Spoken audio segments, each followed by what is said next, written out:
can't. I can't. I don't understand why like your American accent is so strong. Stubborn. Oh yeah. Yeah, bloody stubborn.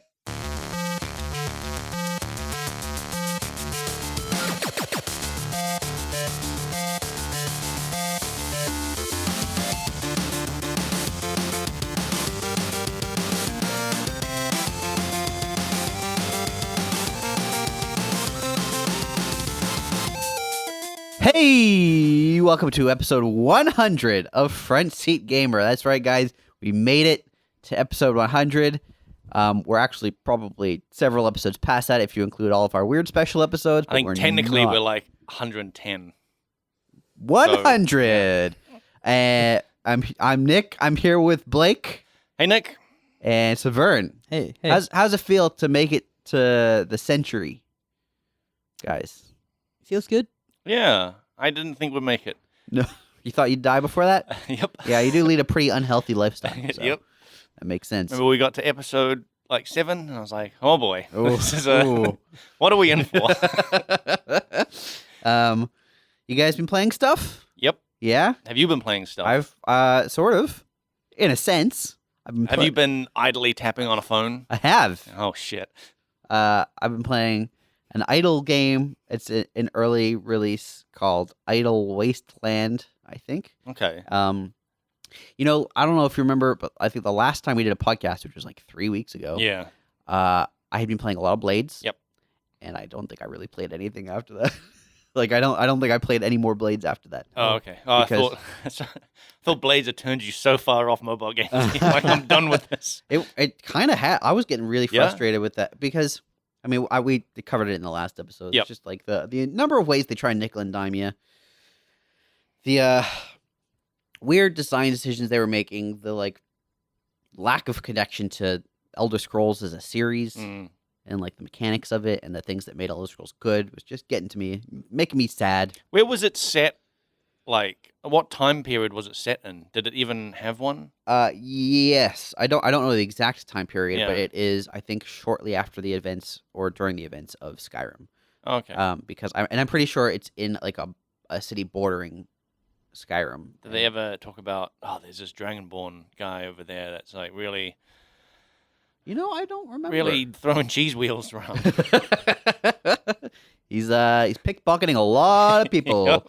I don't actually remember, but I don't think they made. You do talk to a dragon at one point Whoa. in the main storyline, which is kind of at odds with the whole Skyrim lore, if I recall, because I'm pretty sure only the Dragonborn is meant to be able to understand dragons, if I remember correctly. I don't remember. Couldn't comment. Yeah. I don't remember either. That Am I wrong? That Email seems us. like it would make sense. Yeah. After watching the Hobbit movie, Yeah. I know that I think you need a ring in order to speak to dragons. Oh, yeah? I think so. A specific ring or just any ring? Just a ring. Okay. The Just one ring, actually. The one ring. Oh, I thought Yeah. Smaug was just like shouting at everyone. Like everyone could understand him, right? he was using the dragon shouts? Yeah. Oh, that's He cool. was Fusrodaring Yeah. all over Lake That's Town. where all that gold was spilling out everywhere. Yeah. Blake, what have you been playing? Man, I've been playing a really cool game. I'm really, really liking it. You know, Path you of didn't, Exile. You know you didn't talk Here. about Oh what yeah, you your- just skipped over yours. Yeah. Let's wait. We Let's go can- back. Let's go back. Okay, Let's we go can- back. all You right, can't just know like what? You want to talk? Okay, sure. yeah. It is an idle game. One of many that I've played.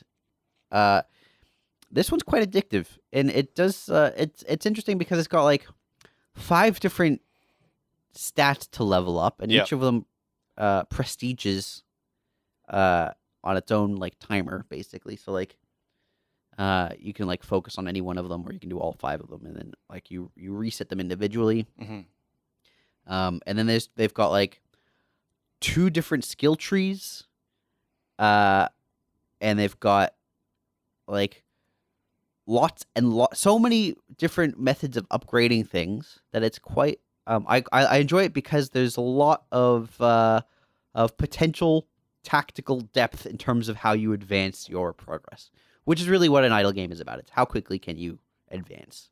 What are you actually doing though? Tabbing. Or not tapping, On what? depending on the screen. What is like? Is What's it themed around? Give us something. Okay, Yeah. okay, sure. You're a dude, nameless dude. yeah.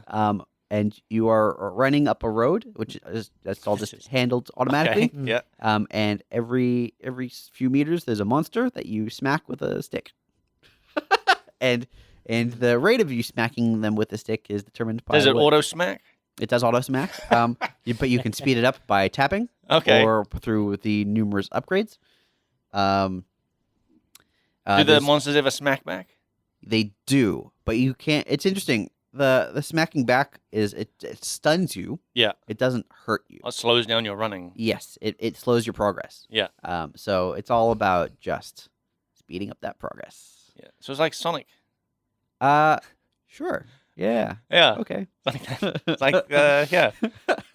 Awesome Sonic. Uh-huh. Yeah. Some Gotta of go the fast. Some of the things I like about this game, first of all, the developer is like very, very active in the community he's created for this game, which I thought was quite cool. And I think it's quite important for an indie game at this point to be connected to their audience, Oh, because yeah. that's a big part of how you not just build, but how you maintain an audience. Yep. Is being clear about like what your game is trying to achieve, what the updates are, that sort of thing. He seems to be like very open to feedback and making changes to problematic systems. It's just kind of a neat little idle game. That's cool. Is it one person making it? Yeah, I mean he's got. I think he contracts out the art. It's Oh, all okay. like Yeah. pixel art, so Saveun's gonna love it. I don't know. Well, you saw it. Did I? Yeah, you came over to my desk, went, Yeah. Yeah. I gave him the disapproval look. yeah, which Um, is really. I mean, that's just the look. Yeah. I think that's the only one I see from you. But that was that was surprising because I walk over to Nick thinking Yeah. he's working because we're at work. Yeah, well, I mean, I was working. The whole point about an idle game is you don't have to do anything, right? So I see his phone on. Yeah. Yep. And it's But that was surprising. it's me. playing video games for me. Yeah. Yeah. I don't want to play that kind of video game. Yeah, I don't like this. Okay, that's fine. No one's forcing you. Nick, you used to be the Hearthstone guy, Uh-huh. Yeah, that's a very active game. you know? Yeah. What happened? Too much effort. Yeah. There's, Not enough there's too effort. much input needed on my behalf. No, I think I got to a point with Hearthstone where I was like, every set they add a bunch of keywords. It's a kind of necessary for card games that just sort of pile on mechanics. But they were doing, if I recall, I'm trying to remember what the last set I really played in depth was. It was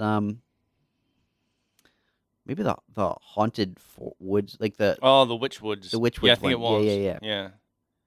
I'm trying to remember why they started introducing like hero powers. Basically, the dynamic of the game had changed to a point where it felt like in order to stay competitive and like and actually win games and stuff, you had to build these quite sort of signaled deck archetypes. Hmm.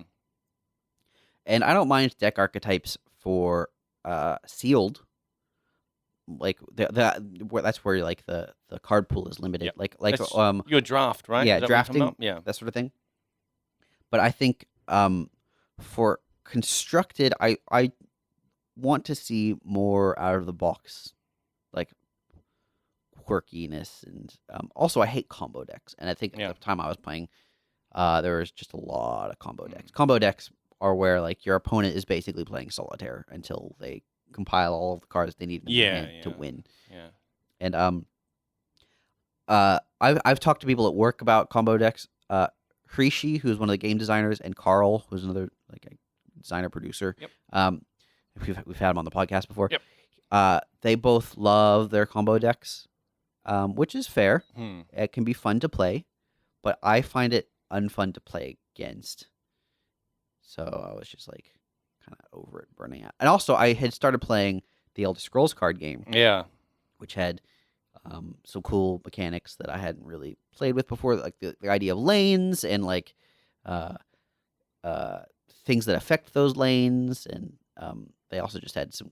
Actually, that game had some very cool deck archetypes that I quite liked. And they didn't have much in the way of combos. A lot of the gameplay, unlike Hearthstone, where you can kind of get away with a lot of the gameplay not being on the board. Seemed like the Elder Scrolls card game required much more board interaction, and I thought that was quite cool. Did you ever try combo decks out? Yeah, I've played some. You just and didn't like it? they're fun to play, Mm. or at least they can be, but they're not, in my opinion, not that fun to play against. Okay. Even if you had a combo deck. Like combo deck versus combo deck, Yeah. like a mirror match. Yeah. I find those gross. Okay. I mean, it depends on the class, but like oftentimes it becomes like who compiles the cards first. Yeah. And that can be heavily down to luck. I mean, there's some stuff counterplay you can do, but I don't know. It just doesn't really appeal to me. Yeah. Fair enough. Yeah. Blake. Hold on a minute. There was a question that we got a while back. Yeah. About an idle game. Uh-huh. And asking if you'd played it. Yeah. What was the game? It was called Champions of the Forgotten Realms. That's right. I never played it. Yeah. So that. But I really should. yeah. So I was just looking that up to be like, what was that game that you Remind me to Yep. to download that later, Yep. and I'll give it a shot. All right, cool. And actually, talk about idle games. Elder Scrolls Blades. Back on that topic. Yeah. There's the whole unlock mechanic of the chests there makes it feel a bit like an idle game Yeah. where you're forced to play to get to the idle part. Yeah. Play the idle. Yeah. Well, the chest timers and stuff. Yeah. Not a fan anymore. Could you make them go faster by tapping? You can make them go faster by spending. Ooh. Yeah. So you tap on that The chest. spend money. Yeah. That Oh, spend button. Right. That that pay makes your credit that makes card it go button. very Yeah, fast. yeah. So Blake, you've been playing stuff. Man, yeah, I've been playing Pathfinder Kingmaker. Yeah. I'm really loving this game. It's an idle game. It's absolutely not an Okay, idle so we'll game. move on. It's on a computer. What? It's not a mobile game. I don't understand. Yeah, there's games that are on like things other than your phone. Oh, like a tablet, like a bigger. Imagine a tablet, except it's bigger. Phone. Oh, like Imagine an a tablet but bigger. like a giant tablet. Yeah. Oh, like a TV screen. Yes. Uh-huh. Okay. With a tower next to it. That is the guts of the tablet. So you've got a tower filled with guts. Yep. I got Blake? one of those living computers. Oh, okay. Yeah, one of those bio-mechanical computers. Uh-huh. All right, we got to get off this. This is not a good. Tell me more about your living computer. This is Okay, no yeah. good. So Pathfinder. Yeah. It's based on D&D rules because like Pathfinder is an actual like version of D&D or something like Okay. that. Like it's a Yeah, actual tabletop that rings game. a bell. Yeah. And it's all like, and a lot of it is like the same. Like they seem to share some of the same. Well, they share all the same races and I think the same gods, but like the whole world is different. Oh, okay. So it's basically just someone has crafted their own D&D world. Right. And yeah. But this game is like it's like the old school like Baldur's Gate, Neverwin, Winter Nights Ooh, style. like sort of a top-down. Is it Yeah. a pre-rendered sprites? No, it's all 3D. Oh, okay, cool. Which I and it's got this really nice looking art style that's sort of like little cartoony, but like everything's nice and clean kind of Mhm. looking. Like the pre-rendered stuff, like because Pillars of Eternity still had that. I think that Mhm. pre-rendered Yeah, look. yeah, yeah. That well, Yeah. it was all like Although they did some interesting stuff to make lighting and stuff work. In that, I yeah, recall. and it was like it looked cool, but like man, this game just it feels like you're actually in it in a way. Uh-huh. Because it's all 3D and Okay. it just I don't know, I just like the look of it much better than Cool. the other ones because I played Pillars and I played Tyranny, Mhm. and they were cool, but they didn't hook me like this game, and I think the reason this game has hooked me is because the story is much more low key and is like a slow build up, Mm. because in those other games, even like Divinity and Divinity 2, Yeah. which I really liked, but within an hour you're talking to gods and you're like some chosen one, Right. and all this like crazy stuff. In You this, it's like want a slower burn at the yeah, start. yeah. In this, you start off as basically like a mercenary that is tasked with going out and clearing up some bandits in an area. Yeah. And then you take over that area and become like a baron of that area. Oh, that's cool. And then you've got this whole like kingdom building thing as well. Where you're like it's I guess this part is sort of like an idle game where you just have like these quests pop up and you assign one of your party members to go deal with it. Oh, yeah, it and then says, the timer goes. and the timer goes, and they'll either success rate based on their skills or whatever. yeah, it's exactly like that. Right. But then that has like that you can get that sometimes feeds into the actual story. So you'll get like a quest to like deal with something. Like you'll get like a quest to like research into something. Yeah. And you'll get one of your party members to research it and blah blah blah. And Sure. they succeed, and then maybe you'll get an actual quest out of it where you have to go somewhere and like deal with something. So there is some of that, but a lot of them are just like they'll either fail Mail or this succeed. letter, and then they go off and they're Yeah, gone for an it's hour or a lot of it, and I'm starting to see repeating ones, which is a Yeah. little bit of a bummer. Like I keep getting this mermaid in a river that's like like messing with trading ships. That's a really specific. Yeah, problem. they keep messing. This mermaid keeps disrupting the traders in this river, Okay. and so you got to keep sending someone out to go To deal shoo with it. off the mermaid. Hey, get And out they of do here. every time. Get outta You here. get a thing that says success, and it's like a little bit of a story of what happened. Yeah. But I've probably But you gotten that 4 see that a times bunch of now. times. Yeah, Yeah. yeah. And I'm like, well, maybe there's just a lot of mermaids in this river. Like, Yeah. yeah. But yeah, I really, really like that it's this slow burn, and like you're getting hints of larger forces at play around you. Yeah. But it's not like you're not directly talking to any gods or any like dark lords or any stuff like that. It keeps it kind of low fantasy. Yeah, it's to a really degree. it feels really low fantasy. Mm, But you definitely feel that it is slowly building to something bigger. that's cool. And I really like that. I've been really listening to a lot of D&D podcasts lately. Yeah. And I was just like really wanting to play something with that D&D feel, and this is very, very, very much D&D. Is it single player only? Yeah. There's no multiplayer. I'm pretty sure there's no multiplayer. Mm, Yeah, it seems like it's just single player. interesting. But it's like, yeah, it's like very D&D with like all the same terminology. Like, you're doing skill checks to unlock things, and Yeah. you've got like, it's all the same, like AC for armor class, and like Right. all the attacks are like, 4d8 plus 1 kind of thing. Yeah. And so it's all dice rolls. Have you got magic missile? Yep. I got a lot of magic missiles. Ooh. Yeah. That's the first spell I got, magic missile.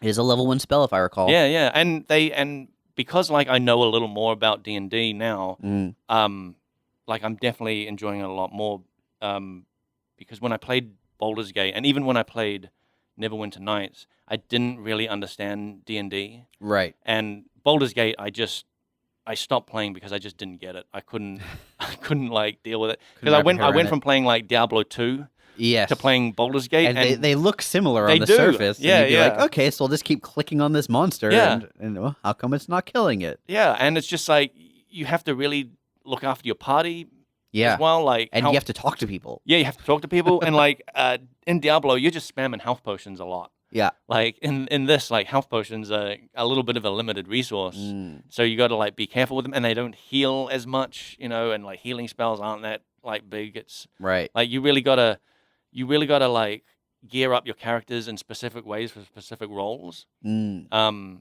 Which I guess makes sense. That you know? actually is quite similar to Diablo. Yeah, well, yeah, true. That is true.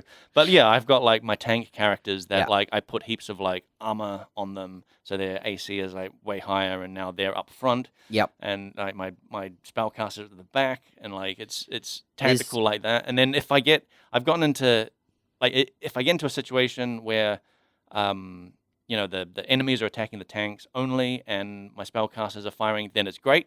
But then there are times I get ambushed from the back as well, and I get surrounded, and then it's like a like dire situation, because now my like heavy hitters are like getting hurt. Is it turn based or time based? It's what's time based, yeah, but it's not turn based in the sense in like Divinity, where it's like it's this character's turn to move, and then you Right. thing, and then it goes to the next character. It's turn-based under the hood, so there's D&D There's like a turns 5-second happening. tick or whatever. Yeah, there's for like everyone. turns going on. Yeah. But it's in real time, and right. you do so have that's a pause. quite more similar to like Dragon Age Origins, I think. is how that was Probably. sort of I how mean, they that's did it. all sort of basically Yeah, based yeah. off, D&D. Neverwinter Nights and stuff like Yeah, that. Yeah. But yeah, there's a pause as well. So Yep. you usually like let it run for a bit, pause, queue up a few more actions. Yep. Like let it run again. Is it grid based? I don't think so. Interesting. No, it's not, because there's like cones and like I think spells that cast in cones and stuff D&D like that. Like, has cones yeah. and shapes. Like they've suppose- got Well, cones, spheres, cubes, all like lines. But then Yeah. the actual combat is sort of grid based. I mean, in terms of like how you when you're using miniatures, you sort of Yeah. move stuff around. It on the could grid. be, but I don't think it is. Like, if it is, it's like very under the hood and absolutely not shown at all. Mm-hmm. Like, because I mean, like dice rolls are happening, but that's kind of under the hood. And Yep. but you do see them. You have like a combat log where you see what people are rolling and stuff like that. Nice. Yeah. That's cool. But yeah, I'm seriously loving it, man. It's really doing it. I've played like 60 hours of it so far, and I feel like I'm just scratched the surface. So what was it that you were specifically craving, like a D&D style? Yeah, I was, because I've been listening to a lot of podcasts. Yeah. I've been listening to a lot of Critical Role, really, and I was like, man, I really feel like playing like a Is it the fantasy. critical? Is that Mercer? Yep.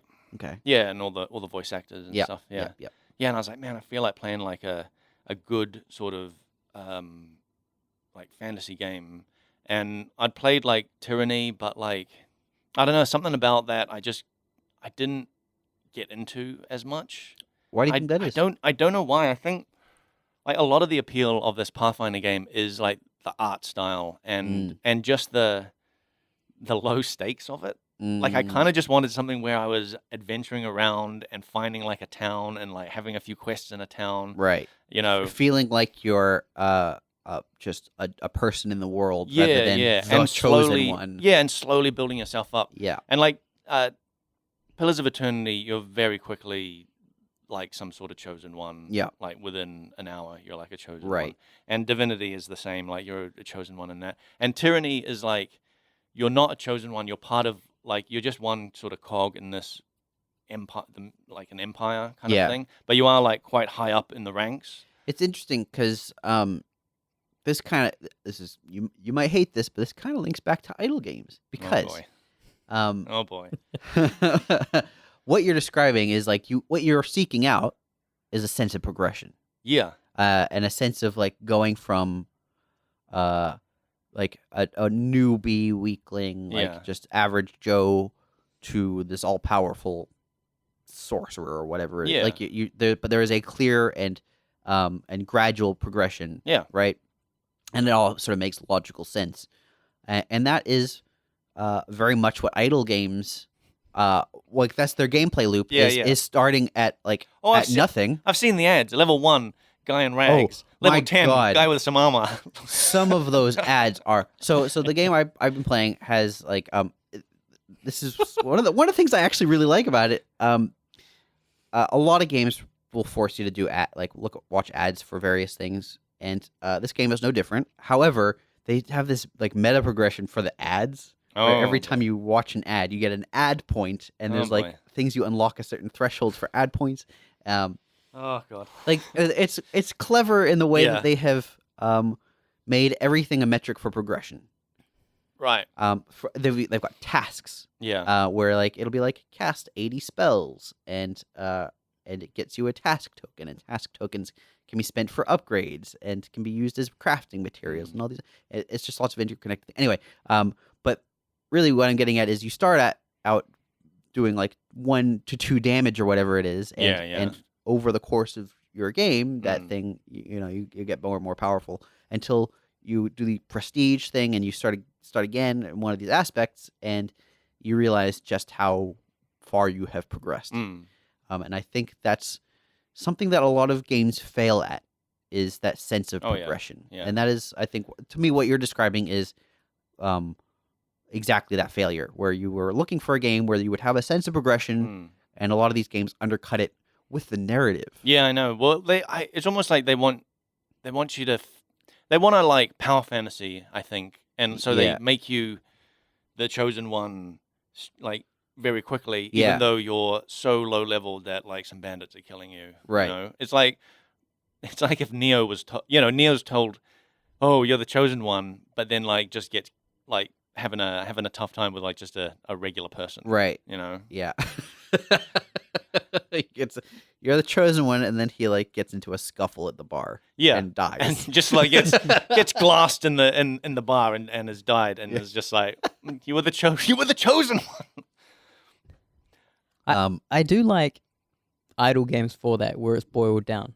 Like the it is focusing purely on progression. Yeah. I do like that, but when you drew that comparison, I couldn't help but laugh and disagree with it. Why is that? Well, I think the role playing is a big part of it as well. Yeah, that's of a course. big part of it. Yeah. But what exactly are you role playing? You're role playing like being some dude, and doing like helping out around town, and chaotic neutral dude. That leading to recognition and ultimately power. Right? Yeah. Which is sure. Which is basically just It's progression. Yeah. It's a 1 and a 0. Yeah. I mean, it basically is. But again, I the do boiled down thing. Yeah, I like that part of it. Yeah. Sure.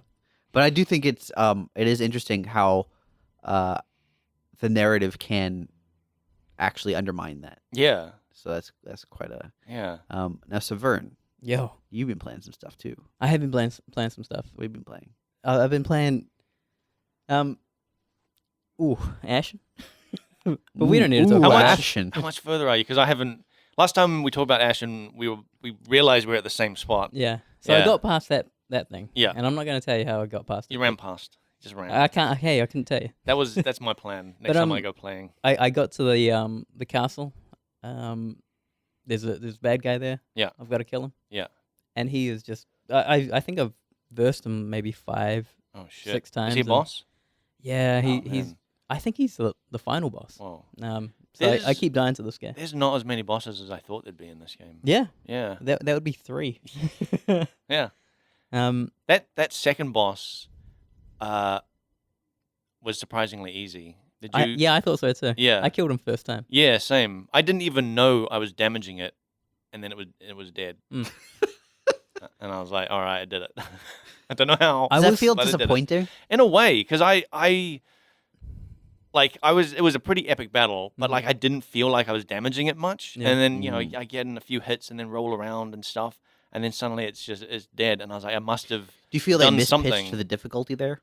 I elsewhere think it? there was because there's like sort of there's actions that it goes through, and I think I was hitting it at a point where it was taking like maximum damage. There was a vulnerable state. Yeah, I think there was a vulnerable state, and the times I was looking at how much damage I was doing was when it was in its not vulnerable state, just standing up and swinging with its like weapon, and I was like barely doing any damage. And I was like, shit, this is gonna be a huge fight, and then suddenly it's done. When I versed that guy, he you've always got your buddy there. Yeah. And Buddy did a lot of work in that fight. I made a note. I made a note of being on the opposite side of this boss as your buddy, so he can only focus on one of you guys at a time. Nice. And so whenever his attention was on me, my partner would just go in there, wreck him. And when he started to shift his attention, I would then just start ruining this guy. And I think that was one of the main reasons why he went down so easy. How much control do you have over your ally? Not much. He does his own thing. Okay. He will attack the thing that you're attacking. Right. And but I think in terms of like your positioning compared to him, it's you doing most of the work there and not. Yeah, you don't control him. You're not ordering him around. No, not at all. Gotcha. But this last guy, he's big. He can move. Oh man. He can summon things. Oh god. He's in a big circle arena. The worst shape. I know. No corners. You can't hide behind anything. There are no pillars. Notoriously no corners in the circle, in fact. There are no pillars or anything. You can't kite this guy. Oh no. He's it's very and he can hit you for some damage. Ooh. Yeah. What are it's you? rough. What's your weapon? Are you going shield or? I've got this huge axe, Yeah. like a double bladed axe, Oh, cool. and another smaller axe. Yeah. That's my two-handed and single-handed. But it's, I'll come home and I'll put Ashen on. Yeah. I'll die to him once and then put down the game and make dinner or Yeah. something. Like, that's what I'll do. I'll Yeah. just think about it like on the way home, Yeah. load it up and lose, and then carry on with the Have rest you of my tried night. looking up any guides? No. Does that appeal to you, or would you? No. Do you think that would undercut? A Do you little think bit. that would make it less enjoyable? For you? It would, because then I'd probably follow an exploit that I've probably seen, and Right. Well, even it would feel unearned a little. sure, think. but if there's like a key strategy you're missing, Mm. like there's a certain signal he gives. Oh, off there or is whatever. there is a strategy I'm missing. I'm getting hit too many times. Oh, right. Yeah, that's we my tried problem. not getting hit. I've tried, man. Mm. I try every time to not Right. get hit, but I seem to be getting. He's got like huge AOE type swings. Like he can hit you, not even looking at you. He'll Oh, look at man. your partner, and Yeah. and just his wind up is so large, and he'll just swing right through you Mm. and hit your buddy. Have you tried dodging? Yeah, man. His tells are a little off too. Oh well, Ooh. I just can't seem to read them correctly. Mm. And I think those like parts of dodging are just, you have to be very precise. It feels. Right. The one thing I wanted to talk about was man, I got to catch up with my brother, and he's really into This is an actual human being. This is not a human in-game. brother. Yeah, Yes.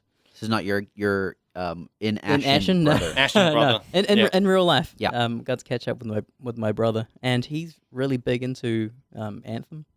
Uh-huh. And what's cool, we grew up on not these kind of games that you guys are about, the Baldur's Gates, Yeah. or Yeah. Myst or whatever. What did you Mist. grow up Oh, on? man. Yep. But Myst is very different to Baldur's You Gate. know those games like Baldur's you Gate know, and Mist. We didn't grow up on games like the games you We- kind of like Mario or chess. Yeah, we grew up on Mario and Sonic, Yep. Battletoads, Platformers. platformers. Yeah. Then as soon as PlayStation came in, I think I was playing like way more wrestling games. Oh yeah, That's Racing games as well. strange transition. dude. Racing Everyone was games? playing wrestling games back then. I was playing wrestling games. There There was was- an N64 wrestling game. there that was I a played the great- shit out of. There was a great N64 one called WCW vs NWO Yeah. Revenge. And There was I tried playing some of those wrestling games. They were weird. Like you'd get to there was like a button to grapple, Yeah. and then you would like once you were grappling, had a different control scheme entirely. Mhm. Yep. Yep. Yeah, So because strange. you were in grapple. Mm. Big into wrestling games. What else?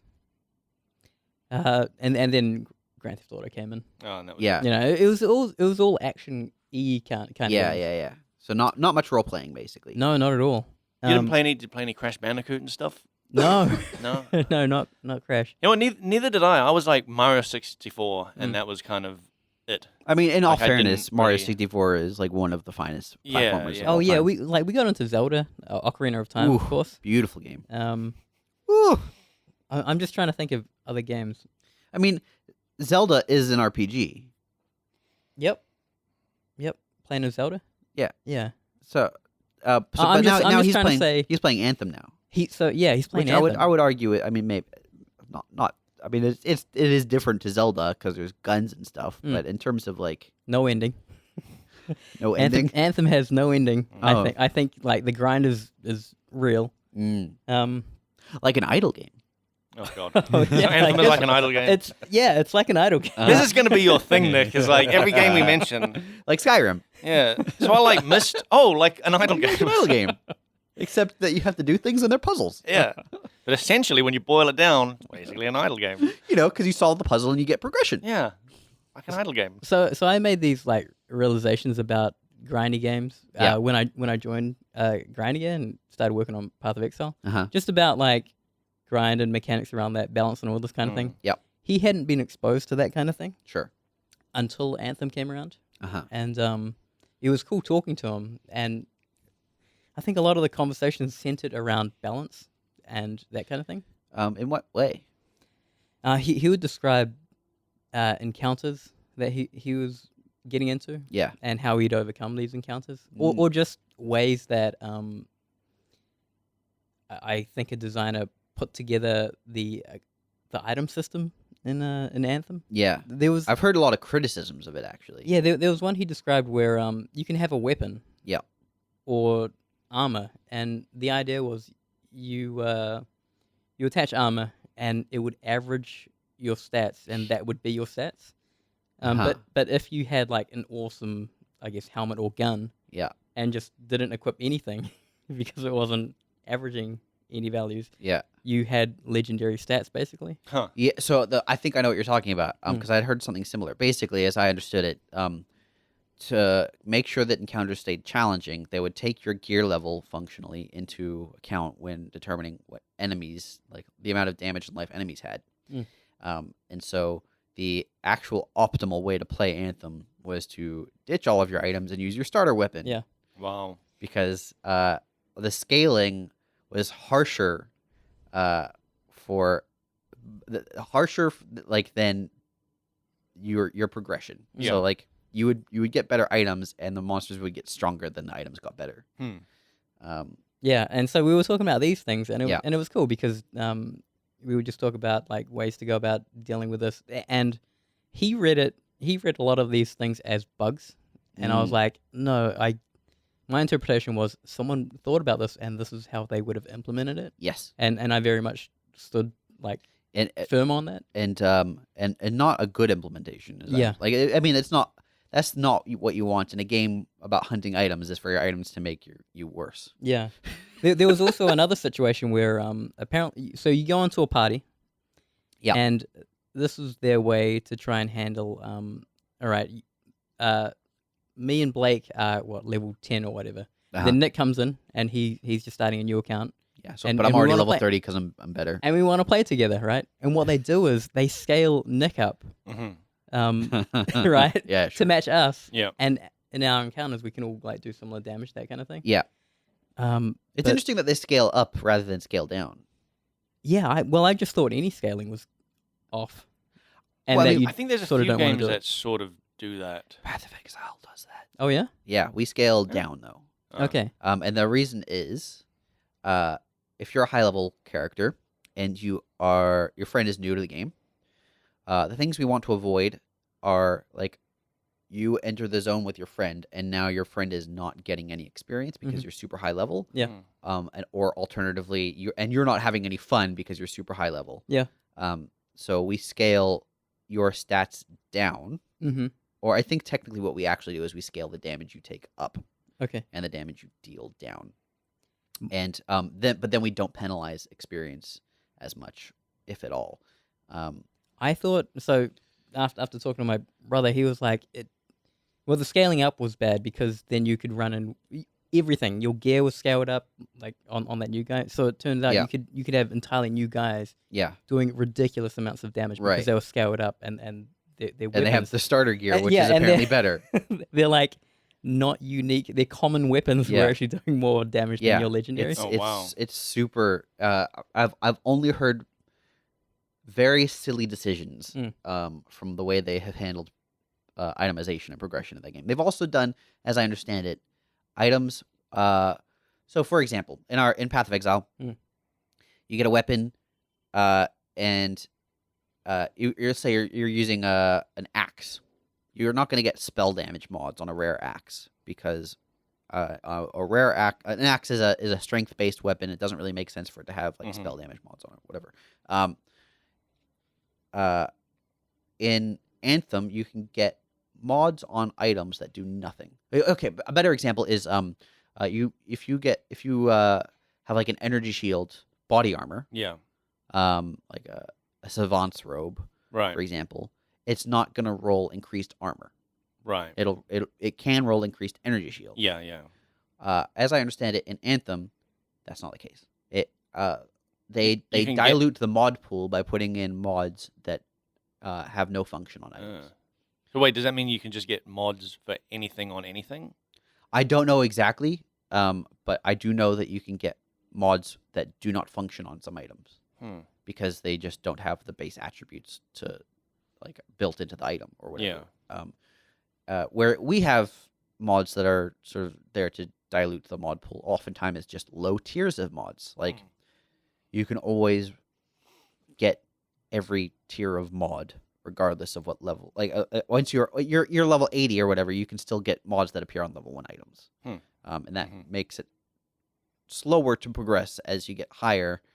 But those mods still functionally do something, at least, even if it's just not that good.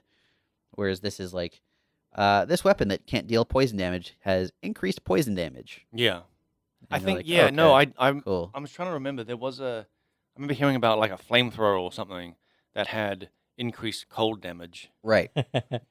That does no Makes cold sense. damage because Doesn't it's do fire. anything. Right. Yeah. So they've made some kind of baffling Yeah. choices in terms of how itemization works and what itemization does to difficulty. Yeah.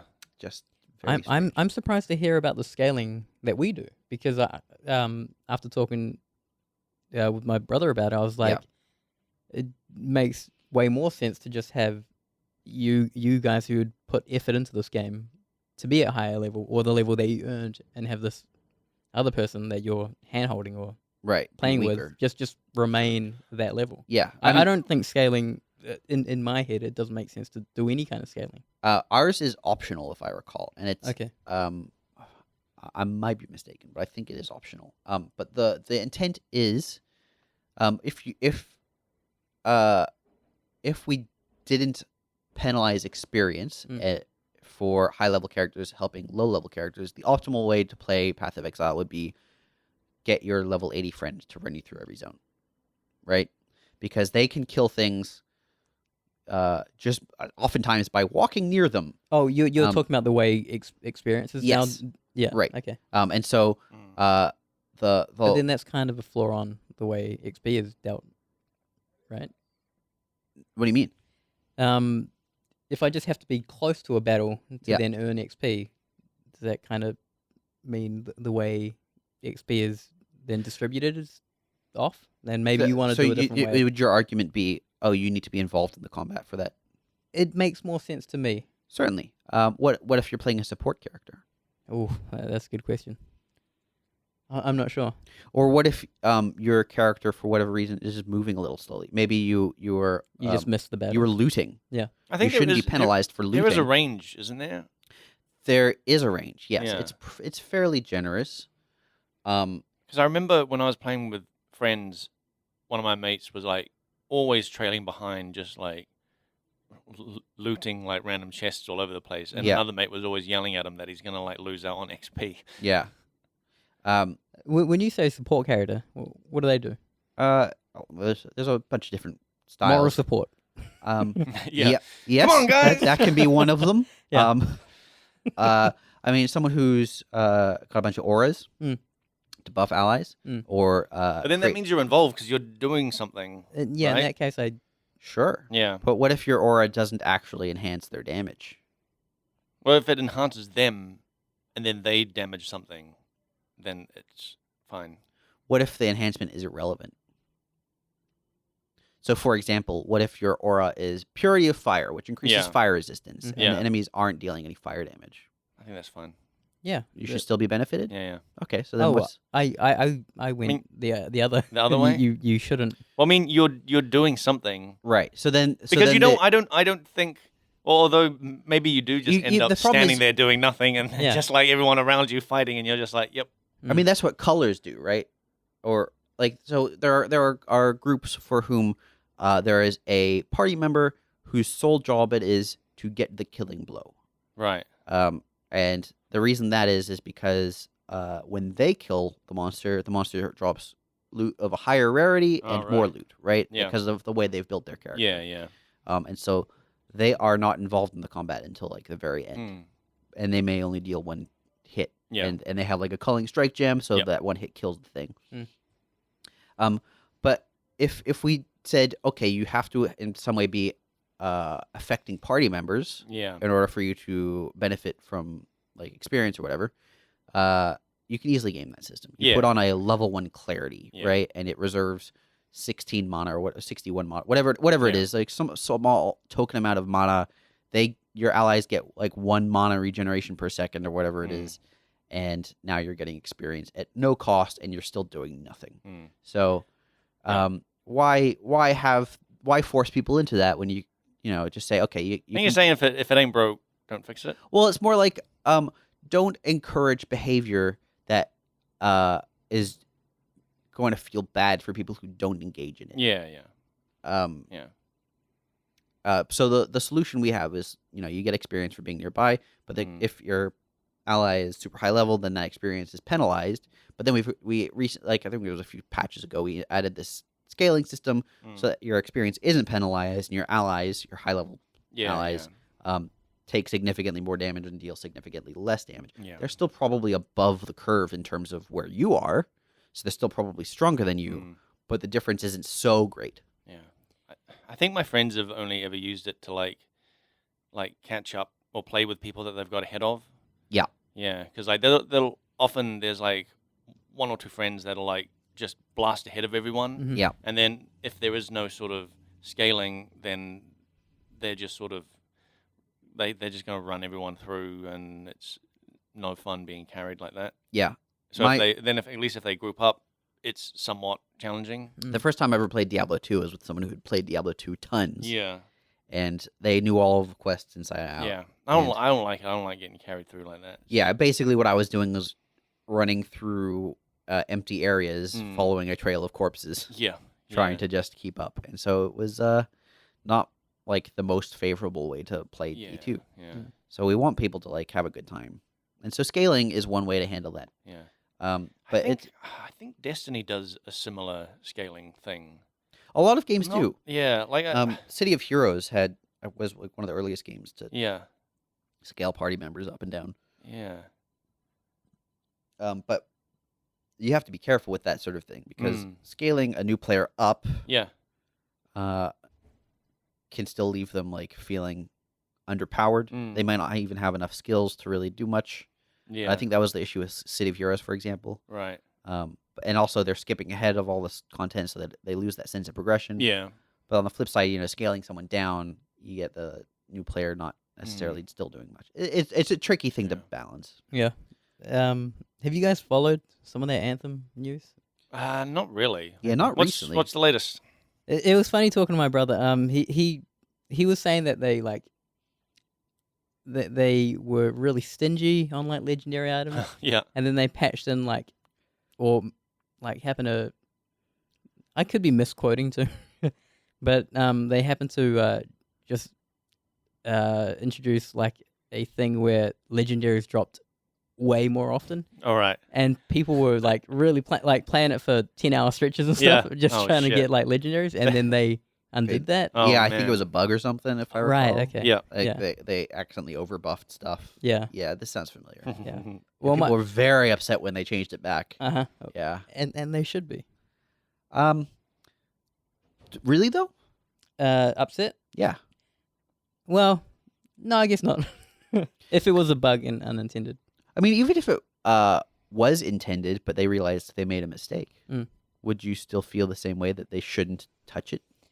I feel like they should just establish a thing and maybe not go too far from what that is. Don't tinker too much? Yeah, well, especially with drops of a legendary. Sure. So is the thing that they swung too far, where it was like hardly ever dropping, and then they started dropping It heaps? sounded like that. Yeah. Yeah, but he's having a great time. That's cool. And he's playing it way more than I thought he would be playing it. Has he played Path of Exile? No, but I was telling him about it. Are you going to try and get him into it? No. Why? He wants some... Because he'll criticize Saveun's art, probably. No. That's definitely going to be I can't take it from a family member. Forest encampment. He was very specific when he was like, you know what? I like to smash things, and I like HDR like graphics. These are my things. And it has those two things. So he was getting disconnected so much though. Whoa. Yeah. I kept hearing about it. Why? I don't know. Got Twitch's fiber? Service. Yeah, they have fiber. Wow. Yeah, I don't know. Huh. It just seemed buggy. Yeah. Kept getting kicked off. Yeah, that's there's been a few other like looter shooters recently, right? I think the term is Schluter. Oh yeah, No, Division, No, is it not? Okay, I stand corrected. yeah. the Division a came Le out. shooter? Yeah. All right. Yeah. The Division. Yeah, the Division Yeah. 2. You played the Division 1, right? A little bit. Okay. No interest in 2? No, not at all. And there are some people that really want me to pick it up, but I just can't. I just can't get into these like never-ending games. Yeah, yeah. How come? The progression, man. Because of progression. How much GTA Online did you play? Oof. I don't know.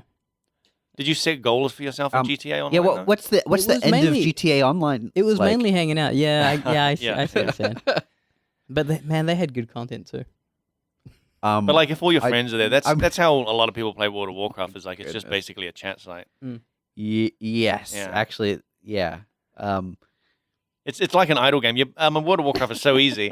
You're basically just playing an idle game they- while you're chatting. They did introduce idle games. They had the what is it called? Like the fort. Oh or, yeah, you or, send off garrison? agents. Is that what it's Yeah. called? You send off agents to do stuff. I think Yes. something like that is still in some form. Yes, Like because I you believe so. become And you know what? It was one of the most popular features Yeah. introduced in World of Yeah. Warcraft in recent because years. the funny thing with that is like you put that into a regular game Yeah. like Pathfinder or something and Yeah. or WoW, and you feel like you're doing something even though none of this is ever shown. It's just like Yes, it all text. happens in the background. yeah Yeah, that's why idle games work. yeah That's the whole thing of them. Like you're quote unquote playing even when your phone's plugged in the bedroom or whatever. yeah. Like I do really like that thing of like sending people off to missions and then being like, oh What got me with idle games? I think I played Venture Capitalist or something. Oh yeah, Adventure yeah. Capitalist. I played a lot of that. I played a couple others too. Interesting. But it was seeing the numbers go up. Yes. That was it was like watching a loading bar, Yes. and I was just like, yeah. oh my goodness, There's give me something higher Look at numbers. these numbers there's going up. something Yeah. addictive about it, Yeah, right? yeah. You know what? I used to like in class, like back in high school and stuff. I used to just watch digital clocks like turn around, Oh wow. like just like when I was bored. Did no Well, one else do this? I got one up here. Yeah? I had a calculator that I used to put in the date or the year. Mm. So it was like 1992, and then I go +1, and then equals, And then +1? and then equals, Oh, and yeah, watch yeah, it tick yeah, up, and yeah, then be yeah. like, wow, where will I be in like 20, 2002 or something like that? But, Yeah, like, the idle game of 2002. life. Yeah, and just keep it, and then be like, whoa, what if I go up heaps? And it's like, whoa, 2030 something. It just keeps going up. That's crazy. Like, wow, what kind of future will that be? And then sometimes I go negative and be like, wow, what was it like in 1960 something? You're looking at a calculator. Just looking at a calculator. I just got a calculator and an imagination. Yeah, I had no computer, no video games for a long time. That, that was your. But I had a video game. that calculator. explains a lot, Blake. Yeah, there's something about watching numbers just Yeah. rolling. Yeah, it's and it's the same thing that action RPGs give you a similar sensation of getting stronger, seeing bigger Yeah. numbers, Yeah. going farther. And that's all, it's all idle game is like just a distillation of that. It's progression with minimized gameplay, which, absolutely it is an acquired taste. Yep. But as working on Path of Exile, you need to have a very deep understanding of how progression works and what feels good and what appeals. And part of what I think I really enjoy about idle games is exposing myself to lots of different ideas of what progression can look like in a very short time frame. Are idle games ever challenging? Yes, Yeah? yes. There was one. Sometimes you got to click real fast. So there was one called Yeah. I think it was called Realm Grinder. Yeah. And this was a really fun one, because it worked on there were like classes in a way, and although they called them like races. Yeah. And as you start unlocking these classes, and you unlock all these different features, and at some point you get to a point where you can start mixing and matching aspects from different classes, and you can start creating builds. Oh, that's cool. And that was, but actually progressing in that game was quite tricky because Yeah. you had to really consider how to layer all these different aspects. Yeah. I mean, that's ultimately what a good idle game is all about is like how we give you a ton of these different elements, and if you arrange them properly, you get this crazy exponential growth. Otherwise, you just kind of trickle forward. So it's all about like figuring out how all of these systems interrelate and figuring out. So for the one I've been currently playing, the Idle Wasteland one of the 5 skills is crafting. Right. And crafting is the bottleneck for crafting is salvaging, where you're salvaging scrap material. Yep. And so ways to make your salvaging more efficient will make your crafting better. But then there's also things that make your crafting more efficient because, like, when you build something, you don't consume the scrap metal that you need. Right. And there is ways to increase that. And on top of that, there's hunting for animals, there's combat, and there's like magic. Those are the 5 things. And very early on, I was like, one of these is going to be slower than the rest, and figuring out which one that is, like what's the actual true bottleneck to broad progression in this game. And for me, I think it's crafting, and so a lot of my upgrading has been focused on making the crafting more efficient and faster. And so sort of assessing all of the mechanics, seeing how they interrelate, and then figuring out what the optimal path for advancement is what I find satisfying about it. Did you confirm whether or not your hunch of crafting being the slowest thing to grind? Hard to confirm. Yeah. But in terms of like, You looked up an online guide.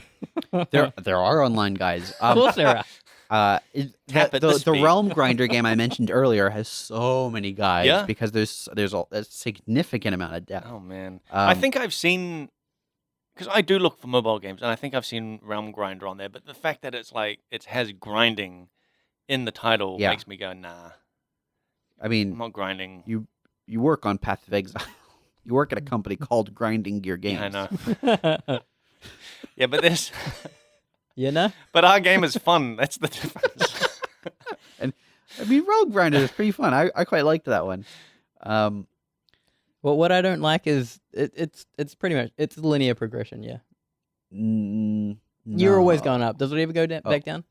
Well, a lot of these games have like the point where you reset, and in prestige. and in doing so, you get like a small but significant. It's really just for them to remove some zeros from your from your number that's going up, right? Yeah, but also to provide a new avenue for exponential growth on that next run.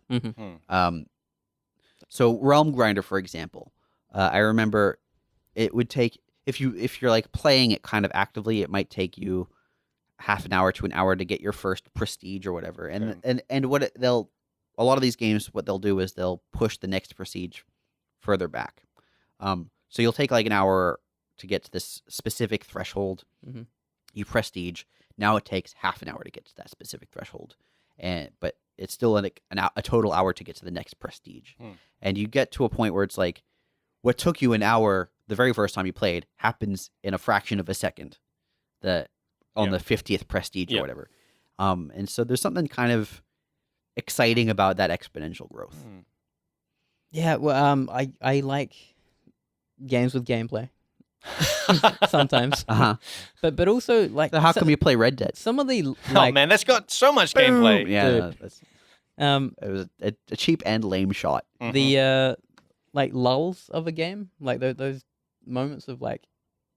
Where the nothingness happening. Yeah. It's nice to contrast it with like a lot of action. You know, preparing for battle, I'm sure is feels pretty good. To actually get to use it in battle, like prepare for that thing. Yeah.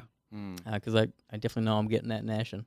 Yeah. And I like wrecked. I like in Ashen too. Like after a big battle, after a big milestone you've just reached, there is this feeling of like peace. Yeah. That you're like, oh man. Especially like going back to the hub. Oh like, yeah. Going back to something's rest. Yeah. I forgot Have you run around that area for a little while when you're like much higher like powered, and you're just like, these guys used to give me trouble, and now I'm just coming into the because they respawn those little guys around in their little camps, and you just walk in there and just go blah.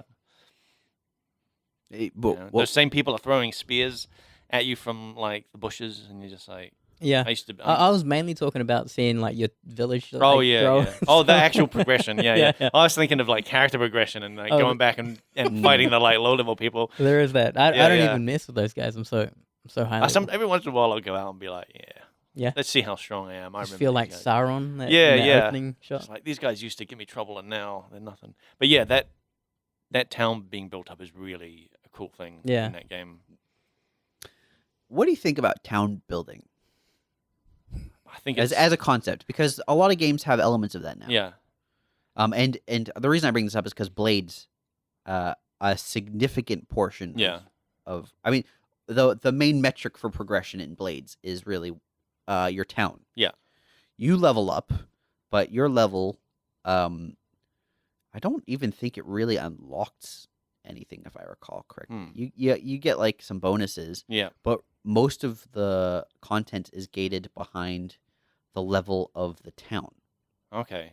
And so a lot of their bottlenecks and balance happens in resources you get for the town. But you also, it's an interesting metric for progression when you start off in this ruined town, and then you're by the time your character's level 25 and your town is like level 6, you've got like blacksmith and alchemy and like a bunch of houses and decorations. I do like that sort of thing. That's what I liked a lot in Fallout 4, and even though it was like a side thing, because you could build up a town, more people could like go to your town, and you felt like you were bringing civilization back. Yeah, but it had like no real impact on much of the game anyway. That is actually part of the problem with Blades, I think. Yeah, as the town, although you like upgrading your blacksmith does tons, building another blacksmith doesn't do a lot. Building houses doesn't do anything except it gives you experience towards the next town level. Oh, okay, yeah. And rescuing citizens and talking to the citizens, other than a select few quests, is pointless. So Pathfinder has town building elements. Yeah. It also has town founding elements because you can claim neighboring regions. I'm not sure when you actually get the ability to do that. I just every once in a while I'll go to the like map and it's like you can now claim this region, and I have no idea why. Oh, yeah.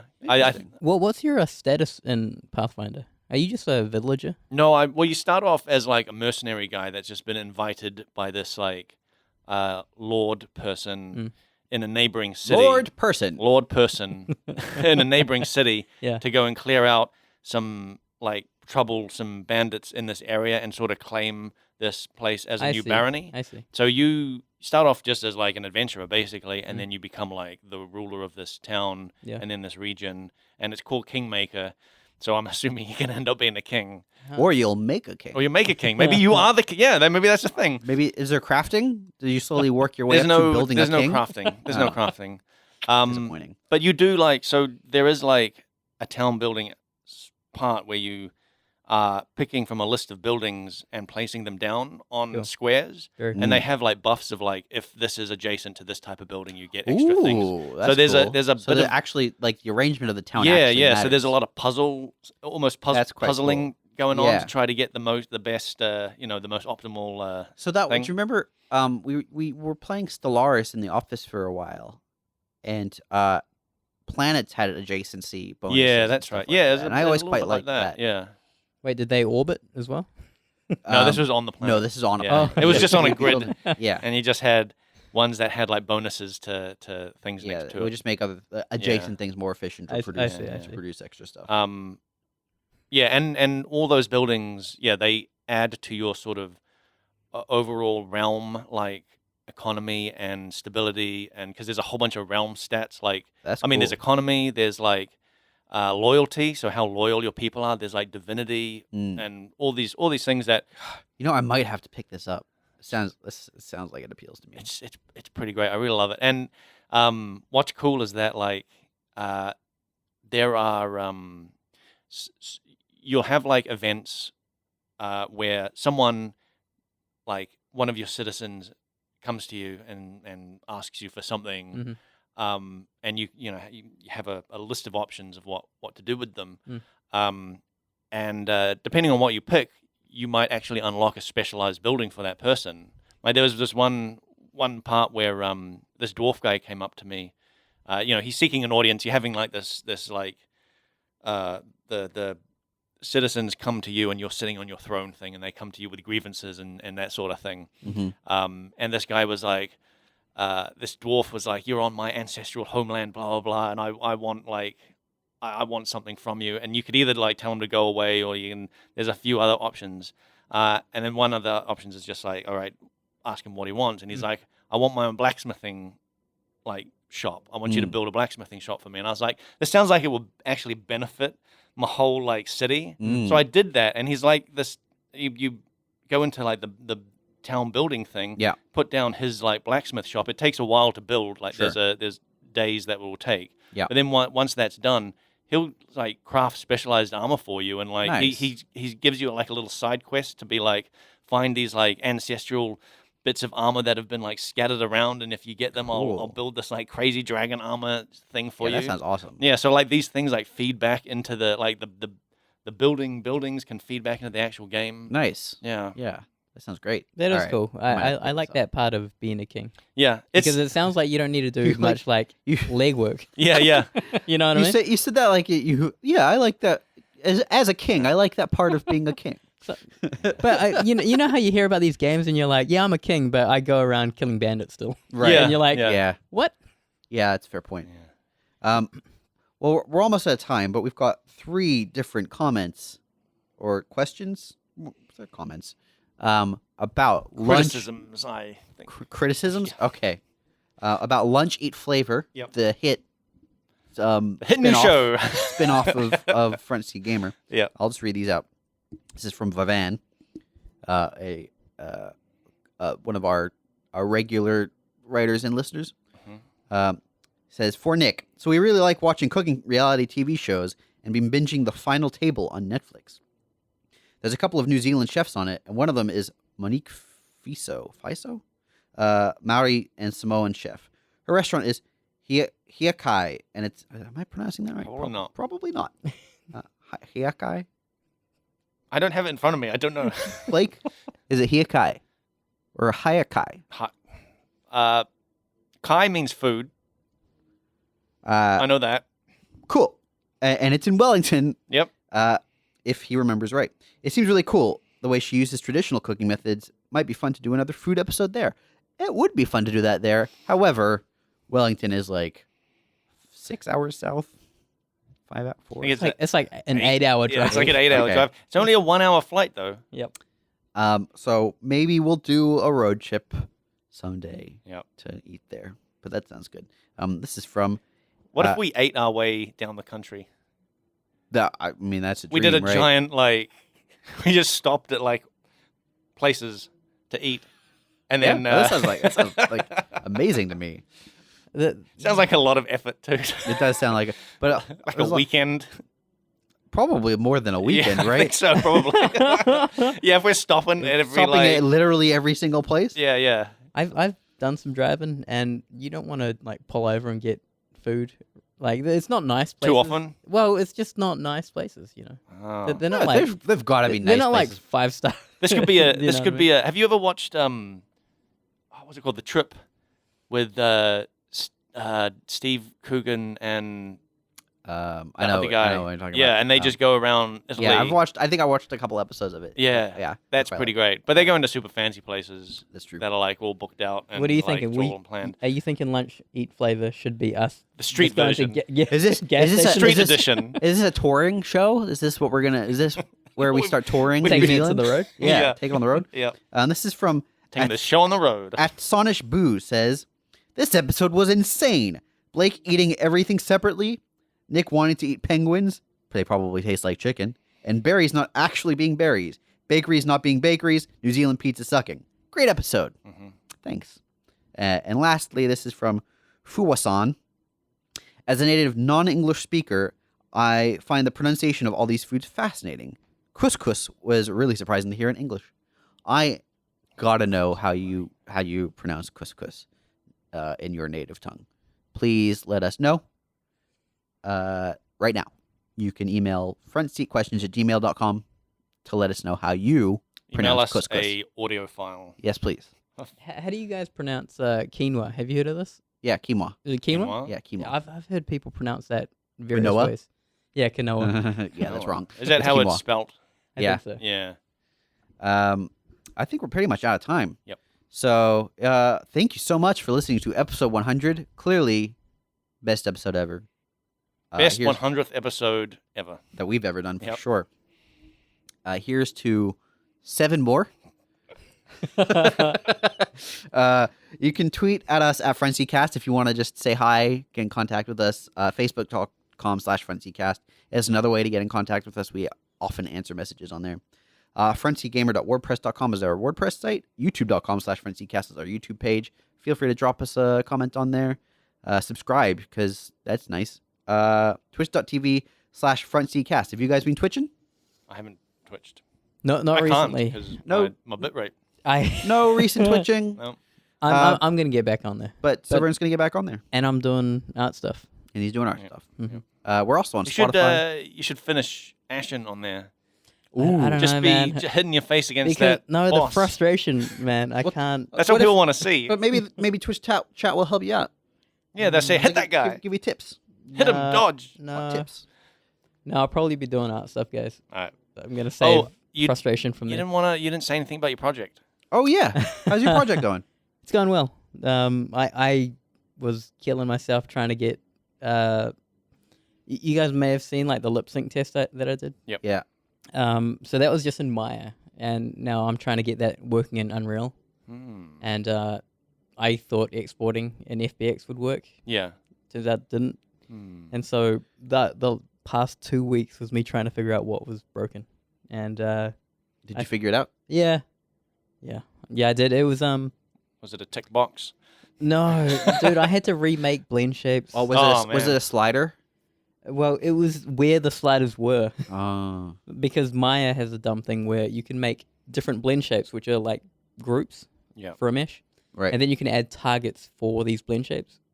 What happened was you can only export one blend shape, Oh. but I had like different blend shape groups with various different targets under them, Yeah. and I like the first blend shape worked, but the other ones that were used for the phonemes and like face cleanup, they weren't being exported, so I had to remake them under Under the same blend shape. that one blend shape. Right. Interesting that it limits it to one. Yeah, I kind of hated that.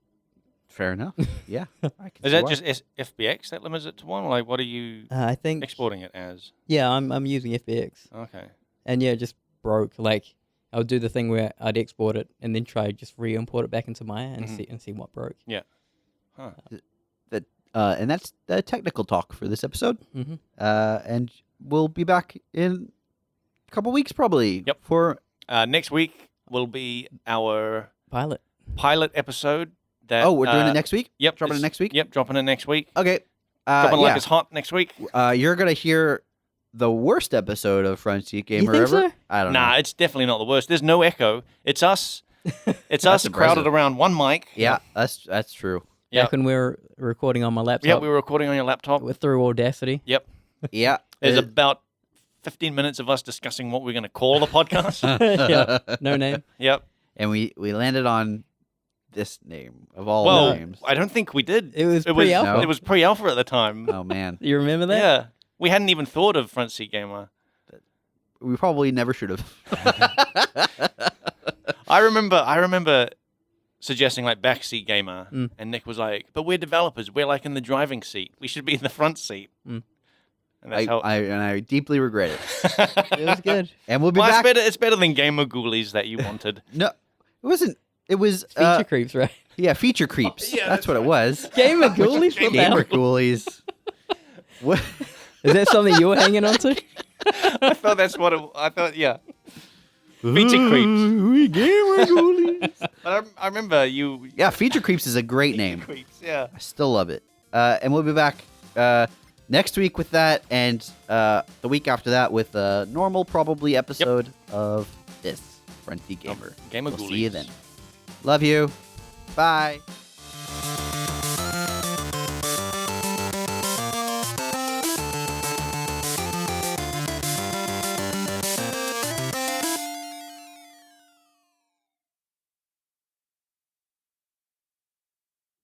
that pilot, I was listening to it, just waiting for the intro to come in. There's no intro. There's no intro. Yeah, there's no intro.